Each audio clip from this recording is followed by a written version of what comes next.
girls, and welcome to tonight's TigerTuckIn. I'm Mr. Eichler, and tonight I'm going to share with you one of my absolute most favorite books ever, since ever. That, of course, is The Stinky Cheese Man and Other Fairly Silly Tales. I have found a corn of wheat, said the little red hen. Now, who helped me plant this wheat? Where's that lazy dog? Where is that lazy cat? Where is that lazy mouse? Wait a minute. You hold everything. You can't tell your story right here. This is the end paper. This book hasn't even started yet. Who are you? Will you help me plant the wheat? I'm Jack the narrator. And no, I can't help you plant your wheat. I'm a very busy guy trying to put a book together. Now, why don't you just disappear for a few pages, and I'll call you when I'm ready for you. But who helped me start my story? Who helped me draw the picture of the wheat? Who helped me spell the wheat? Listen, hen, forget the wheat. Here comes the introduction. The introduction. A long time ago, people used to tell magical stories of wonder and enchantment. Those stories were called fairy tales. Those stories are not in this book. The stories in this book are almost fairy tales, but not quite. These stories are fairly silly tales. I mean, what else would you call a story like Goldilocks and the Three Elephants? See, there's this girl walking through the woods, and she smells peanut porridge cooking. She decides to break into the elephant's house and eat the porridge and sit in the chairs and sleep in the beds. But when she gets in the house, she can't climb up on baby elephant's chair because it's too big. And she can't climb up on mama elephant's chair because it's much too big. And she can't climb up on papa elephant's chair because it's much too big. So she goes home. The end. If you don't think that's really silly, you should read Little Red Running Shorts, or maybe The Stinky Cheese Man. In fact, you should definitely go read those stories now, because the rest of this introduction just kind of goes on and doesn't really say anything. I stuck it out here to the end so I'd fill up the page and make it look like I really knew what I was talking about. So stop now. I mean it. Quit reading. Turn the page. If you read this last sentence, it will not tell you anything. Chicken Licken. Once upon a time, Chicken Licken was standing around with a piece of something fell on her head. She wasn't the brightest thing on two legs, so she started running around in circles, clucking, "The sky is falling! The sky is falling! Where is the president?" Chicken Licken ran to her friend Ducky Lucky and clucked, "Ducky Lucky! Ducky Lucky! The sky is falling! The sky is falling! Where is the president?" Chicken Licken, Ducky Lucky ran to their friend Goosey Lucy and yelled, "Goosey Lucy! Goosey Lucy! The sky is falling! The sky is falling! We must tell the president!" "Let's go!" honked Goosey Lucy.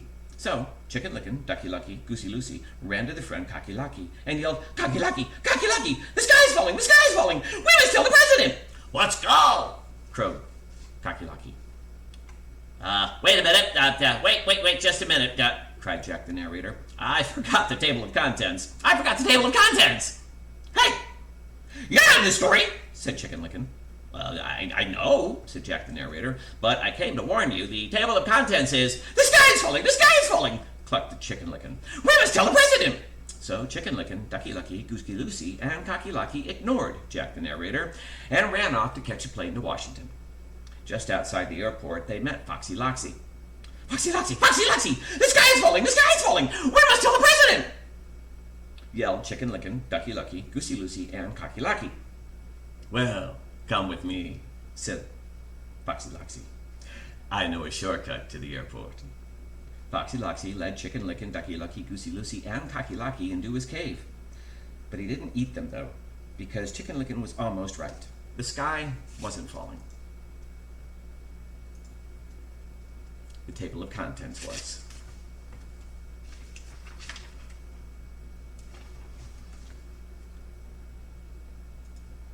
The Princess and the Bowling Ball.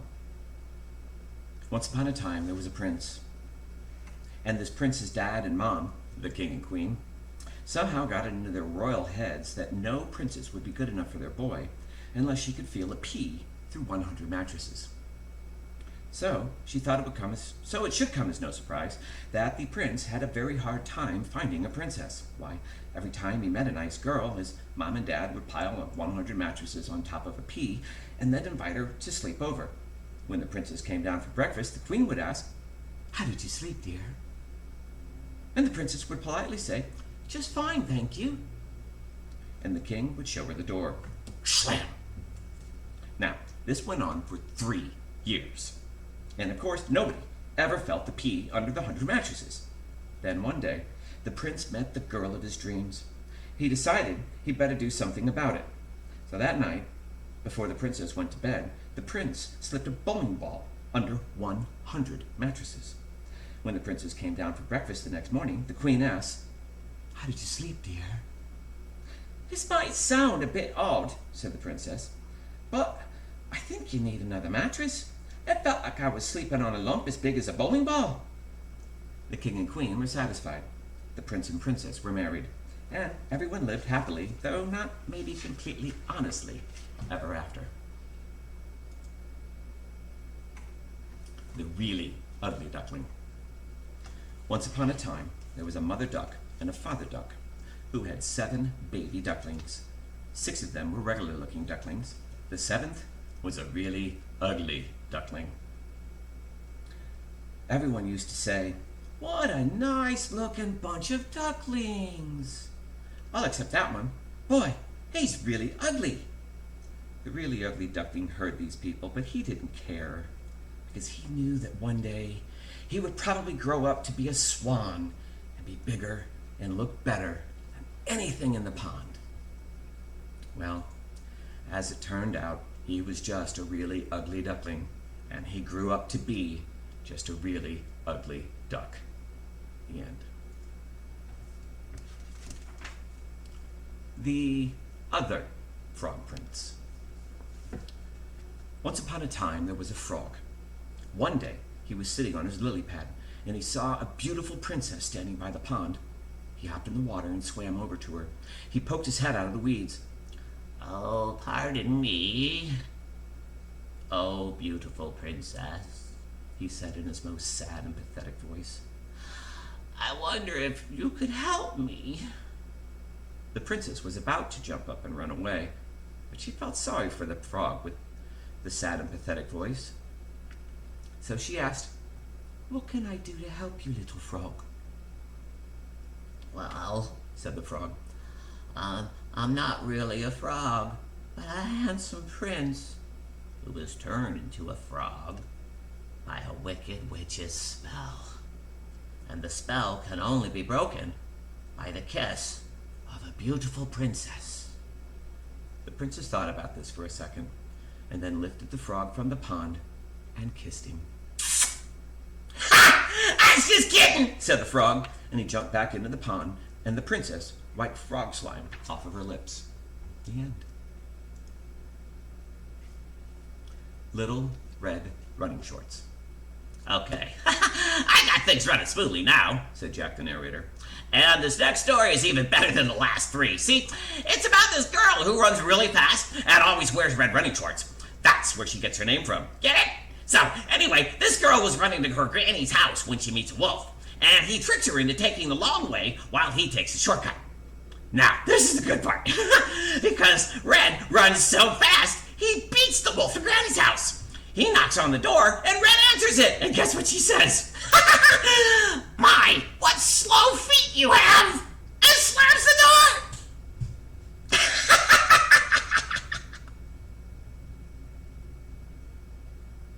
And that's it. The end. Is that great or what? So, sit back, relax, and enjoy Little Red Running Shorts.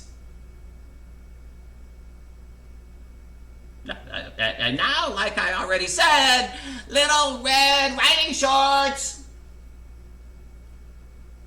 You just told the whole story, said Little Red Running Shorts. We're not going to tell it again. You can't say that, said Jack. We have to start with Once Upon a Time. No way, said the wolf. You blew it. But you guys are next. Look at the title page at the top. Little Red Running Shorts, that's you. Let's go, Wolf. We're out of here. Wait, you can't do this.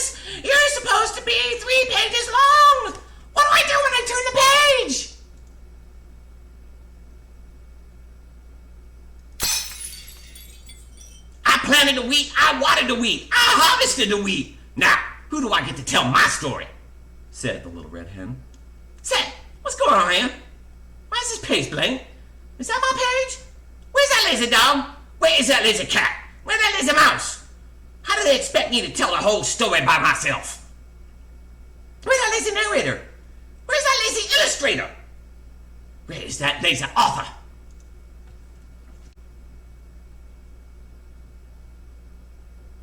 Jack's bean problem.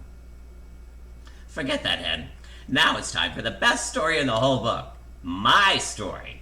Because once upon a time, I traded Eichler's cow for 3 magic beans. And, hey, Giant! What are you doing up there?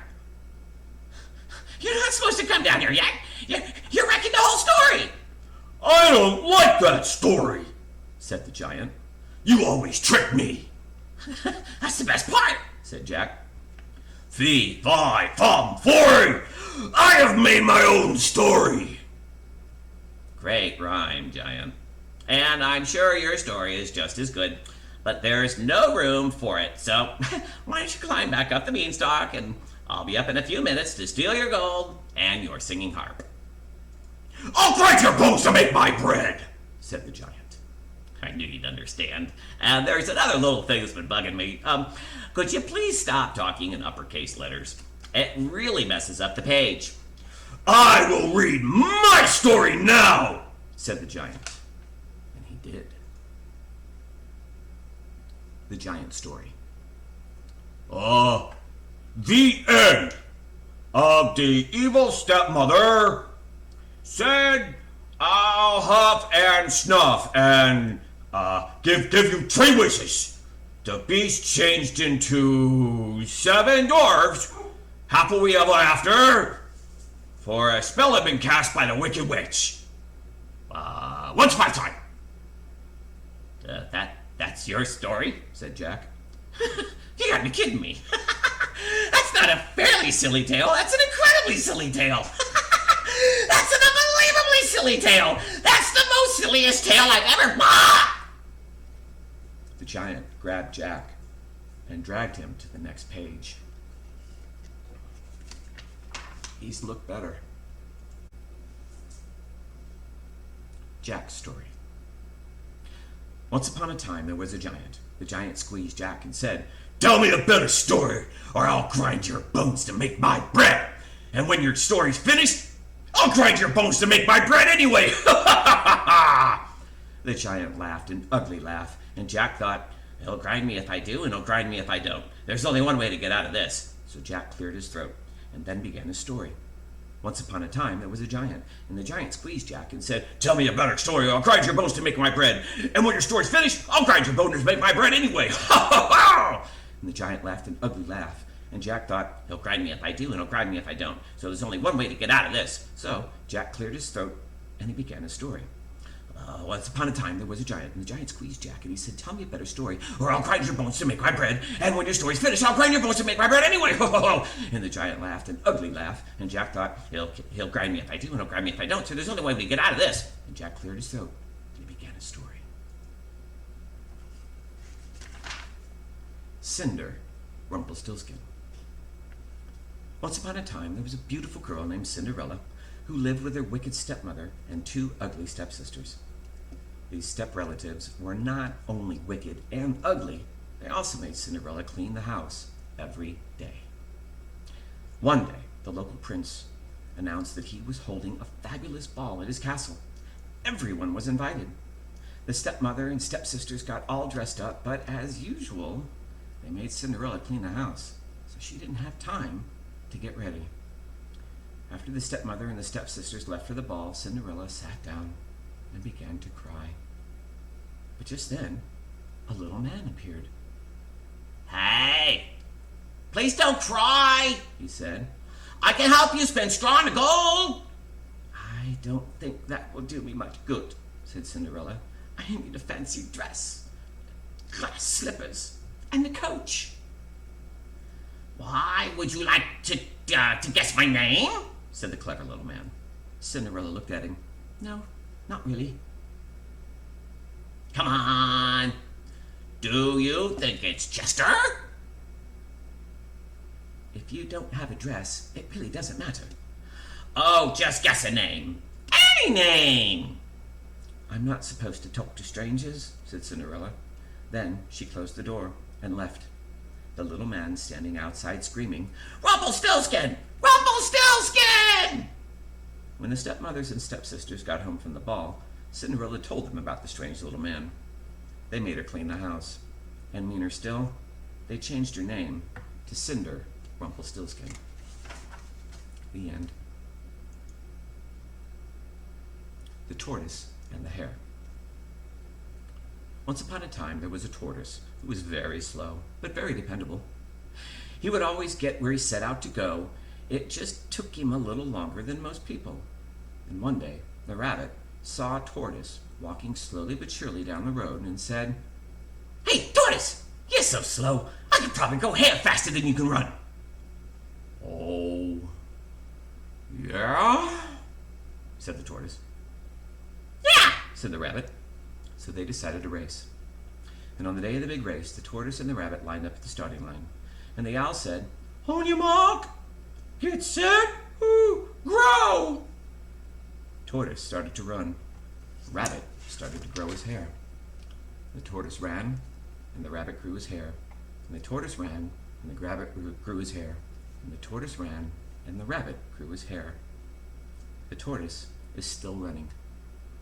And the rabbit is still growing his hair. Not the end. The Stinky Cheese Man. Once upon a time, there was a little old woman and a little old man who lived together in a little old house. They were lonely. So the little old lady decided to make a man out of stinky cheese. She gave him a piece of bacon for a mouth, 2 olives for eyes, and put him in the oven to cook. So when she opened the door to see if he was done, the smell knocked her back. Phew! What is that terrible smell? She cried.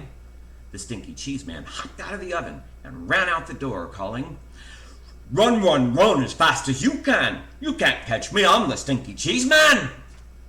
And the little old lady and the little old man sniffed the air. I'm not really all that hungry, said the little old man.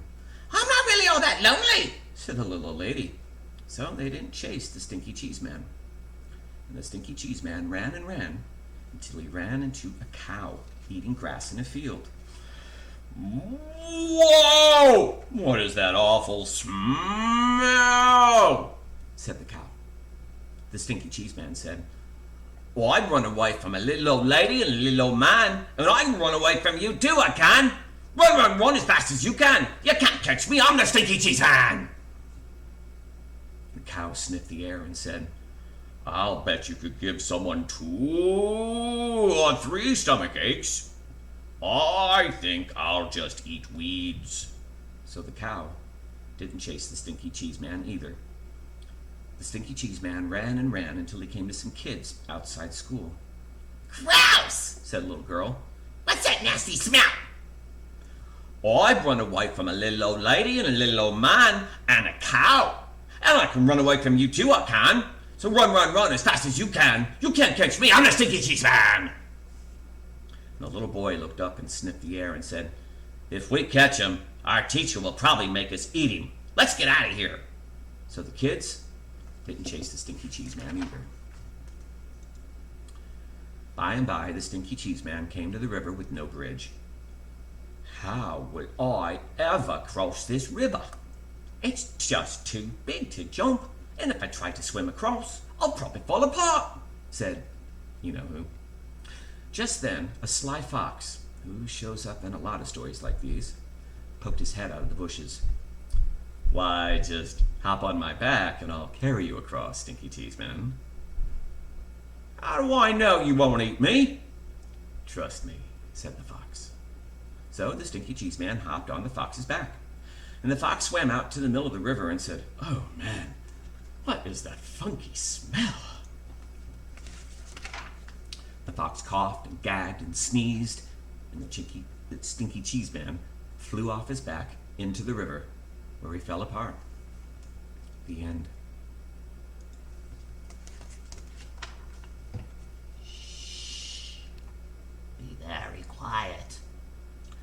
moved the end paper up here so the giant would think that the book is over. The big lug is finally asleep. Now I can sneak out of here. Just turn the page very quietly. And that will be...